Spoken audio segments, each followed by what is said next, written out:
Sir, ಈಗ ಶಾಸಕರು police ಅಧಿಕಾರಿ ಜೊತೆ ಸಂಭಾಷಣೆ ಮಾಡೋ ಸಂದರ್ಭದಲ್ಲಿ ಪುನೀತ್ ರಾಜ್ಕುಮಾರ್ ಅವರ ಪ್ರತಿಮೆಯನ್ನು ತೆರವುಗೊಳಿಸ್ಬೇಕು, ಅಲ್ಲಿ ಹೈ ಟೆನ್ಷನ್ ವೈರ್ ಇದೆ ಅಂತೇಳಿ ಪೊಲೀಸು ಹೋಗುತ್ತೆ ಅಲ್ಲಿ. ಯಾಕೆಂದರೆ ನಾಳೆ ದಿನ ಜನರಿಗೆ ಪ್ರಾಣಹಾನಿ ಆಗುತ್ತೆ ಅನ್ನೋ ಒಂದು ಆತಂಕ. ಯಾಕೆಂದರೆ ಸ್ಥಳೀಯವಾಗಿ ಆಡಳಿತ ಮಾಡ್ತಿರ್ತಕ್ಕಂಥ ಅಧಿಕಾರಿಗಳ ಕರ್ತವ್ಯ.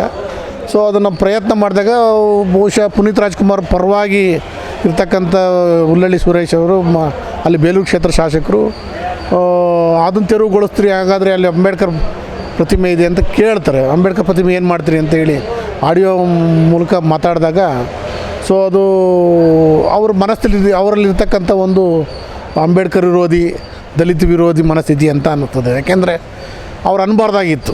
ಯಾಕೆಂತಂದರೆ ಅಂಬೇಡ್ಕರ್ ಬಗ್ಗೆನೂ ಗೌರವ ಇರಬೇಕಾಗಿತ್ತು. ಅಂಬೇಡ್ಕರ್ ಪ್ರತಿಮೆ ಇರೋದ್ರಿಂದ ಅಲ್ಲಿ ಸಾರ್ವಜನಿಕರಿಗಾಗಲಿ, ರಸ್ತೆಗಾಗಲಿ, ಗ್ರಾಮಕ್ಕಾಗಲಿ ಯಾರಿಗೂ ತೊಂದರೆ ಇಲ್ಲ. ಅದು ಒಂದು ಸೈಡಲ್ಲಿ ಅಂಬೇಡ್ಕರ್ ಪ್ರತಿಮೆನ ಮಾಡಿದ್ದಾರೆ. ಅದು 2021 ಮಾಡಿರ್ತಕ್ಕಂಥ ಪ್ರತಿಮೆ ಅವ್ರು ಈಗ ತೆರವುಗೊಳಿಸಿ ಅನ್ನೋದು ಎಷ್ಟು ಸಮಂಜಸ?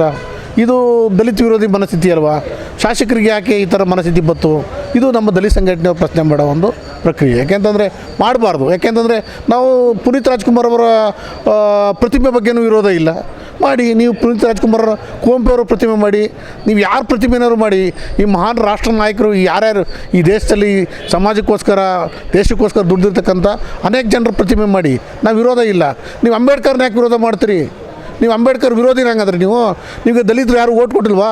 56,000 ಓಟಿದೆ ಇವತ್ತು ಬೇಲೂರು ಕ್ಷೇತ್ರದಲ್ಲಿ.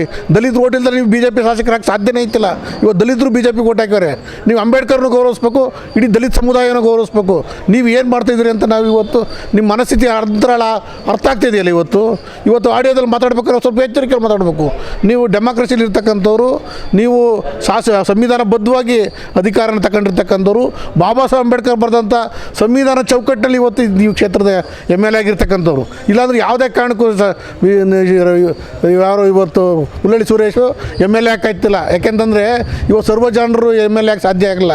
ಇವತ್ತು ಬಾಬಾ ಸಾಹೇಬ್ ಅಂಬೇಡ್ಕರು ಸರ್ವ ಜನರಿಗೂ ಮೀಸಲಾತಿ ಮತ್ತು ರಾಜಕೀಯ ಮೀಸಲಾತಿ ತಂದುಕೊಟ್ಟ ಒಂದು ಪ್ರತಿಫಲ, ಸಂವಿಧಾನ ಬರೆದ ಪ್ರತಿಫಲದಿಂದ ಇವತ್ತು ನೀವು ಮಂತ್ರಿ ಆಗಿದ್ದೀರಿ, ನೀವು MLA ಆಗಿದ್ದೀರಿ. ಸುರೇಶ್ ಅವರೇ, ದಯಮಾಡಿ ಇದನ್ನು ವಿರೋಧ ಮಾಡೋದನ್ನು ಬಿಟ್ಟು ದಯಮಾಡಿ ದಲಿತರಿಗೆ ಸಪೋರ್ಟ್ ಮಾಡಿ.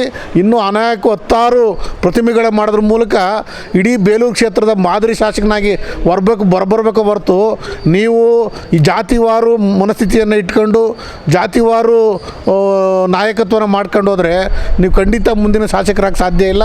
ಈ ರಾಜ್ಯದ ಮಂತ್ರಿ ಆಗ್ತೀನಿ ಅಂತ ಅಂದ್ಕೊಂಡಿದ್ರೆ ಸಾಧ್ಯ ಇಲ್ಲ. ದಯಮಾಡಿ ಆ ಕೆಲಸ ಬಿಡಿ, ಮಾಡಬಾರ್ದು ಅಂತೇಳಿ ನಮ್ಮದು ವಿರೋಧ ಇದೆ.